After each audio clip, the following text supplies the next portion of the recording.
Does anybody want to kind of do a recap for me? Let the note taker take it. They're not good notes, but yeah, I got notes.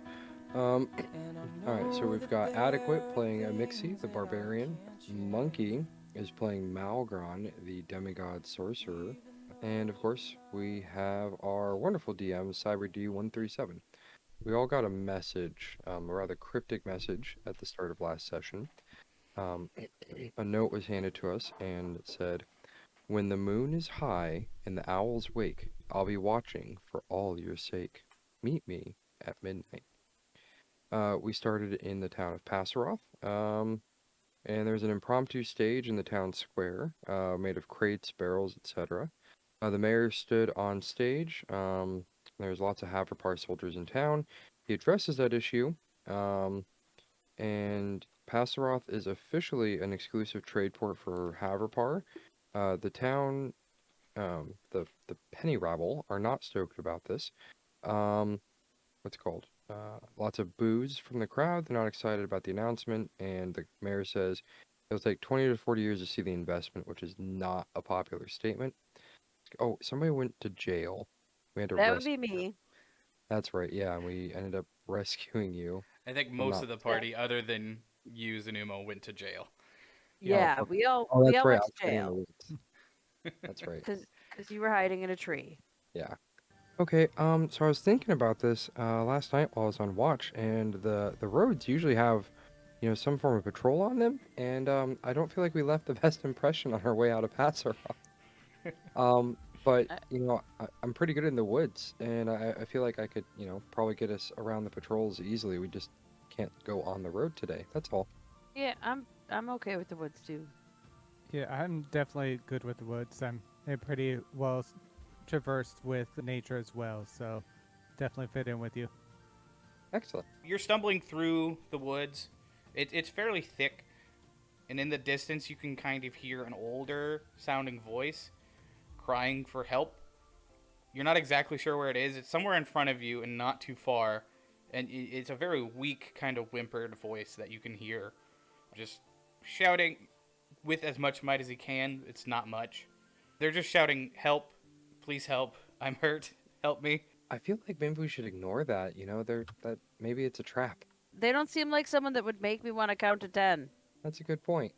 Or at least investigate, I would say. We can be quiet, right? Yeah, I'd like to Yeah. stealthily Yes. investigate. Okay, so everybody go ahead and roll me a stealth check, followed by an investigation check. I got a nat 1 on the investigation. I got a 6 on the stealth. And an 16. 8 on stealth for me. You guys are being really loud. Mixie, you don't see anything. Zanumo, you can tell that this sound is coming from a fallen tree just ahead of you. It's covered by shrubs, and you actually see a Mixie step over this log and straight past this figure that's currently underneath this fallen tree. Mixie, wait, hold on a second. What? I think they're in the tree that you just stepped over. What? What tree? Oh my You goodness. you hear a frail voice going, I'm under here. A little help. I can't get out. I'm stuck." You part the branches and leaves off of his face, and you see a little old man shivering from the cold. You don't know how long he's been there, but you can see the tree or this log has fallen, and it's got his pretty much from the knee down stuck into the dirt. He's like, "I tried all night to push this thing off, but it's just too heavy for me. It really hurts. I don't think I can get it off myself. Can you guys please help me?" Well, me and Philip can dig them out, unless you think you can, move that, Mixie. It's pretty big. I'm gonna go ahead and try, step off of whatever I'm standing on, the tree, and try to lift it. He goes, "Thank you. That you standing on the log was definitely not making my leg feel better. I appreciate you getting off the log." I have enough intelligence to realize if I'm standing on the log, I can't lift it. You all just kind of push, and it slowly rolls off of his leg. It's not as good as lifting it off. It kind of toothpastes his leg a little bit and crushes it on the way off. But it is now off. He is still in quite a bit of pain, and he goes, I don't know if I can walk. I don't know what I'm going to do. I'm in the middle of the woods. I don't even know where I'm at. Do you mind if I come to where you guys are going? I need some help, but I can't stay here, obviously." What's your name, old man? My name is Sabin. Okay, Sabin. Where are you coming from? Why are you out here? I was out here looking for these different flowers for my granddaughter's birthday that's coming up, and I got lost. I got driven off the road by this patrol. I don't know why I ran. I panicked. I don't have any, I don't know, priors. Nobody's looking for me, but I panicked. You see a big army marching towards you and you're all alone with a bunch of flowers in your hand. What would you do? And I ended up here. I hid in this little trench here, and before I knew it, this old tree snaps and falls on my leg, and now I'm in the middle of the woods, and I don't know where I am, and I'm injured. Help. Okay. I can do that. What do you guys think? Should we let him come with us? I have no problem with that. Sure. Do you still have the flowers, sir? If you could call them flowers, and he reaches into his pocket and holds up just like a bunch of stems with maybe 2 petals left, and they're awfully flat. I just wanted to check before I started picking more on our way. Oh, you like flowers? No, your granddaughter needs flowers. Oh, I understand. Well, does anybody have anything for my leg, or are we just gonna have to carry me until we get to the next town? How do you feel about magic? My great uncle used magic once, and he burnt his whole house down. Okay, well, hold still. I'll cast Good Berry, and give him some good berries, I guess. He instantly feels better, and he jumps up as spry as an older man can be, and kind of does a little jig. And he goes, "Well, maybe I have to start looking into this magic thing. That feels pretty good." And as he's kind of hopping around, he falls back to the ground, and clearly his strength isn't all back in his leg, but it gave him enough confidence to get up and moving on his own. I'm Fair gonna point. go ahead and Yep. wrap his arm around my shoulder. He's like, and "Well, help him that's walk. kind of you. I appreciate it. I don't know if I'm that weak, but I'll take the personal touch. It's been an awfully long time." Oh dear. I'd like to point out, as we're walking, I am picking flowers throughout the forest and making a bouquet. You make it the rest of the way to Wolves Den. It's probably an hour before sundown, so you have a bit of time to kill before this meeting is to happen. Wolves Den is a town, if you can call it that, but it's really more of a hidden village. As you're approaching, you don't even realize you're at it until you're up against this giant netting of leaves and branches, and it surrounds the entire town. And you see a little cut in the netting with 2 guys just standing outside. They each have a spear. They're not looking too threatening. They're just having conversation. Do they have like silver headbands with like a weird swirl in the middle of them? Like, If you are a typical D&D player, they would look fairly druidic. It's a lot I of gotcha. natural tones, not a lot of metals. It's a lot of cloth and vines and just it's stuff that makes them blend into the natural environment. It doesn't Cool. come across as they do this because they're in love with nature. They're doing it out of necessity for staying hidden. They kind of put their spears in an X and they say, "Hey, what are you guys doing here? What's your purpose?" We're helping this old man get back to where he was at. This old man. Are you from here, old man? And the old man looks around and goes, I don't think so. I don't think my town was covered in this net. I don't think this is where I'm from. Okay, well, we still need to know if you're gonna come in here. We have to know whether you guys are on the up and up. Like, at least start. Who are you I have guys? a note from my teacher. You have a note from your teacher. I mean, I'm short, but I'm not on the down and down. He goes, "That's funny. What about this note?" I just show him the note. And he looks at it for a suspiciously long time, and then he turns to the other guard and goes, "Hey, I can't read." And he hands it to the guard and he goes, yeah, this looks like somebody I would know. Tell you what, you go in there, you cause any trouble, you're out. We'll be keeping an eye on you for sure." And he kind of flips the flap open with his spear and goes, "Get on in there, but we're watching." Old man, where do you live? Do you need help getting home? I'm actually from over the mountains, just past the Forbidden Zone. Not in the Forbidden Zone. Nobody goes in the Forbidden Zone. I'm actually a ways from home. I couldn't find any flowers close to the Forbidden Zone, so I crossed the mountains to come over here. And I'll be honest, I have no idea where we're at. So with these few hours, I'm gonna try and find a way to arrange transport for him to get back to wherever he needs to go. There are several carts, not a ton. There's like 2 or 3 carts that come in and out periodically to get the supplies into this village. One of them happens to be parked out in front of the tavern at the moment. It looks like they're dropping off like potatoes and cabbage and just general food and goods to this tavern. I'm gonna go talk to them and just be like, hey, so this guy needs to get home. I don't think he can walk there by himself because he gets lost. Well, you got money? Money to pay us? I mean, we're not going to do it for free, obviously. Well, yeah, I'm trying to negotiate how much it would cost. How far does he need to go? We have no idea. Old man, can you tell him where-ish? Like, name of town, do you know? The name of the town is called Juniper. It's not listed on the map, but I can point to you where it is. Okay, I'll show them. He looks at it and goes, that's a lot closer to the Forbidden Zone than we like getting. And it's a little bit away. Tell you what, 2 gold, and the man keeps his mouth shut the whole ride, because we don't like story tellers. Sir, can you not tell stories? Would that be okay? Does stories about my grandchildren count? Yes, sir. Stories about your grandchildren count. Well, what about how I lost my wife? Yes. Yes. How about we make it 3 gold and I can tell stories? Are you the one paying for this? Well, no, but you can have these flower stems. Well, sir, I can afford 2 golds. Well, it's going to be 3 gold so I can tell my stories. But I can't afford 3 gold. I've only got 2 gold to my name. All right.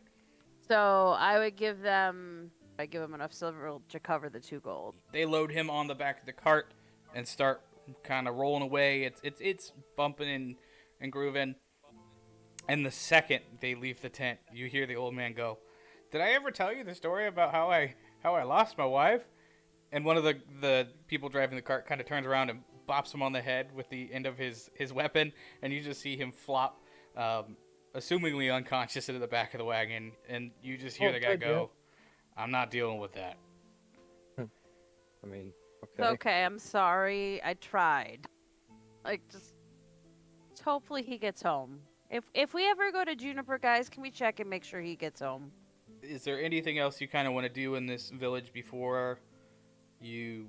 because you have until midnight. A lot of the shops close right after sundown, so you probably have another hour or so.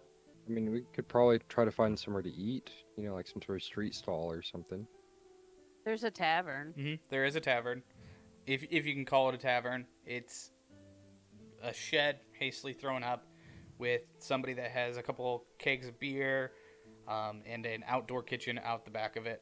Perfect. I'll take it. You enter, you see a few people dressed in the same kind of gear that the guards were dressed in.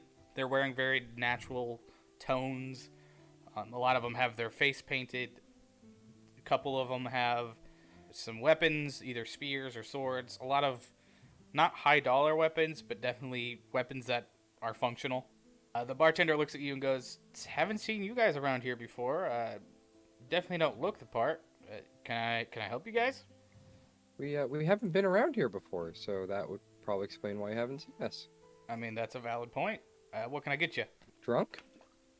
Get you drunk? That's one thing I can do, as long as you don't cause too much trouble.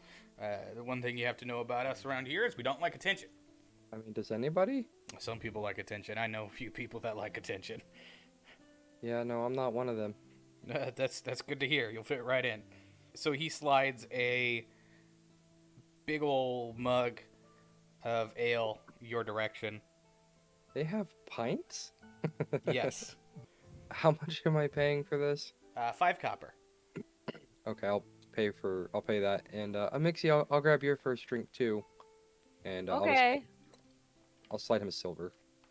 He takes it and he flinks it into the little box he's got sitting in front of him behind the tabletop. He looks at you, Melgron. He's like, "Can I get you anything?" Do you have any water? Water. This guy drinks water. I know. Silly. Let me go to the horse trough real quick. And he grabs a bucket and he walks out there and dips it in and he slams it in front of you and he goes, "There's your water." Thanks. And I just slide it a little out of my reach. And he goes, "You don't have to pay me for that. You got to pay the horses." Sounds like a fair deal. Say, I smell something delightful. Do you guys have some sort of baked good that I'm smelling? It smells phenomenal. Perhaps a scone of sorts? Zanumo, he's looking for your deer pea scones. Oh, yeah. I've got those. They're pretty delicious. It'll cost you 5 coppers though. Tell you what, my cousin actually is the one who makes those, and I know the smell anywhere, and I would die for a deer pea scone. So he flicks over 5 copper to you, and he goes, "It's worth it." And he grabs it, and he shoves it in his pocket for later. It kind of makes like a squishing sound, and you can see it dampening his front pocket. So you are enjoying your pints, and time passes. Zanumo, you said you're getting intoxicated, right? Yeah. Go ahead and roll Constitution with disadvantage since you're intentionally trying to get intoxicated. Survey says 7. Ooh. You're drunk enough that you can walk, but not necessarily in a straight line. Somebody comes up and kind of gets all 3 of your guys' attention and goes, "Hey, you got 5 minutes to get over to the shed here on the north side of town. Why don't you go ahead and head there, and we know who you are. We're going to have a chat with you." It was Philippe, right? The badger. Yeah, the badger's name is Philip. Or Philippe, if you want to Philip. be fancy about it. Felipe! Felipe! You leave my badger alone. He's a nice badger. Felipe, we need your help. Zanumo needs a mobility support aid to the north side of town. You guys kind of fling Zanumo onto the back of Philip and trot over to this shed that, in a place that's fairly low-key, is extra low-key. And you enter and you can see 2 people kind of standing there over a map looking fairly important. They hear you enter and they turn around to see 2 completely sober people and 1 person who's trying to stay on his feet. What's wrong with him? He had a little too much to drink earlier. He discovered pints. Ah, I see. Well, it's an awfully great first impression, don't you think? I'm feeling great. Why do you gotta be so mean? I mean, I don't control him. Is it a confidence thing? Is it a coping mechanism? Do you know him very well? I know we kind of just scooped you guys up at random, but we saw an opportunity and we took it. I'll get into that. But what's that all about? I don't know with him. I don't know him that well. Okay. The badger helps. The badger helps. It may have been a problem. It may still be a problem. I don't know. Kind of like an emotional support animal. I get it. But you 2 are sober, right? Legally, I have to ask. I can't give you this briefing without clarifying that we have at least 1 sober party in the room. Oh, yes, definitely. I have maybe a little bit of ale, but I have a little bit of a constitution. I should be okay. All right, that's good enough. I can continue on. He goes, "Anyway, my name is Edmund Studes. This is my partner, some more." Some more of what? Some more drinks. I'm gonna keep it PG. Some more. I wasn't even trying. That's just a random name that came up. Do you have any idea of kind of what you guys are doing here? We just got this letter, and then some weird dude talked to us, and now we're here. Yeah. Well, I'm gonna keep it simple. We've been watching you guys for a little while now. Longer than you guys have known each other, that's for sure. And we see potential in you, because there are big things coming and big things that we can't stop on our own. And we kind of had to reach out to you guys as special operations, I guess I can put it as. something that we're not really willing to send our own to go do. We don't really want to send our armies to go do. But let me put it this way. You guys are expendable. And we're going to use that to its full nature. Hey, Mixie, he thinks we're special. That's nice of him. Yes, he does. So it's not a problem with you guys that I'm probably wanted in the last town we were in? I mean, No, aren't we it's all at actually this point? it's actually ideal that you guys are willing to tick off who you ticked off. I just remember I counted to 10, then I woke up when I counted backwards from 1, and suddenly they're like, yeah, you're wanted in town, and I'm like, whatever other me did, it's other me's problem, not mine. Well, so you guys are here. We're gonna keep it short and simple. We're gonna send you guys to the east, and to be honest, the reason we're sending you, or sorry, to the west, we're gonna send you over to the farmlands because we've gotten word that King Haverpart is sending an all-out invasion over there. The west has been mostly off limits to both sides. Neither one is attacked, but we've gotten word that he's gonna take the farmlands and then starve the rest of the country out. That's not very nice. No, it is not very nice. And he kind of slides a glass of water over in your direction. Hey, he has water and the horses didn't give it to us. This is great. I like it. We're going to need you to get in contact with somebody that's over there. And you're going to have to get in contact with him and warn him. Because if you don't, then the whole western side doesn't stand a chance. There's no military embankments, nothing, because of how off limits this has been. And if we don't do something, then our entire operation is boned, and the rest of the civilian population, the natural population, it's doomed. There's nothing we could do about it unless we stop him. So you need to get word to this guy. So what's this guy's name? His name is Tay Eli. Yeah, However, we can get you a little bit more information, but I hesitate to do it, especially within your state. It involves a little bit of breaking and entering. I don't know how you guys feel about it. Laws. Like what you call guidelines. Okay. Guy's new. What? I'm just saying. I understand what you're saying, sir. But your guidelines right now are get sober before we do something dangerous. Oh, but like, I mean, okay, that's a good point. So I